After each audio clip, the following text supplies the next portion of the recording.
제주도의회가 원희룡 지사를 상대로 긴급 현안 질의를 실시했는데요.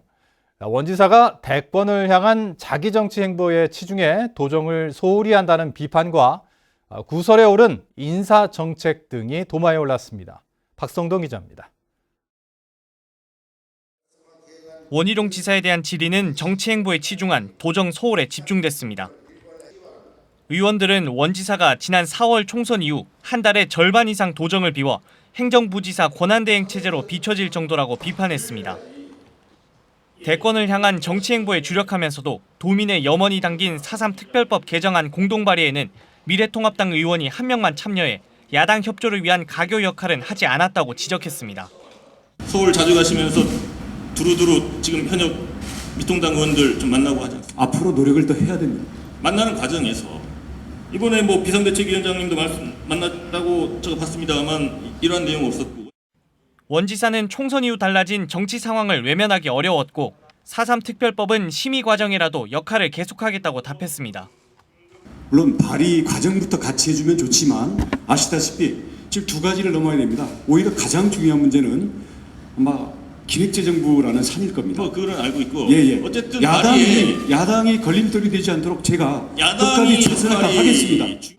반복되는 측근 인사도 도마에 올랐습니다.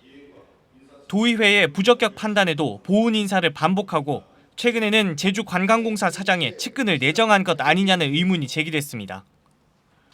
원 지사는 측근 내정은 전혀 사실이 아니고 청문회는 법적 효력이 없다며 인사는 지사의 고유 권한이라고 반박했습니다. 도지사가 제대로 검증을 안 하고 의회에 제출했던 거거든요. 그렇게 해서 우리가 청문을 하다 보니까 이게 다 드러나잖아요. 그렇게 해서 부적격을 내린 거고, 그랬더니만은 청문회 보낸 지 2시간 만에 바로 발표를 하잖아요. 인사강행을 하는 거고. 그 권한이 있는지 여부에 대해서는 저희가 합의한 적도 없고 의회와 정부가 지방정부가 기관 대립형이지 않습니까? 그렇기 때문에 구속력을 갖는 권한에 대해서는 모두 법제화 되도록 되어 있습니다. 제2공항 연속토론회에서 국토부가 제주도가 도민 의견을 수렴하면 수용하겠다고 한 것과 관련해서는 건설 계획을 취소하는 결과는 받아들일 수 없다는 기존 입장을 되풀이했습니다. 여론 수렴은 다양한 방식으로 얼마든지 하겠지만 지금 의견을 말씀하시는 특정 방식, 예를 들어서 뭐에 대한 찬반을 묻는다든지 어떤 선호도를 물으려면 분명한 대안을 놓고 도민들에게 물어야 되는데 지금은 반대지 대안이 있는 게 아니지 않습니까?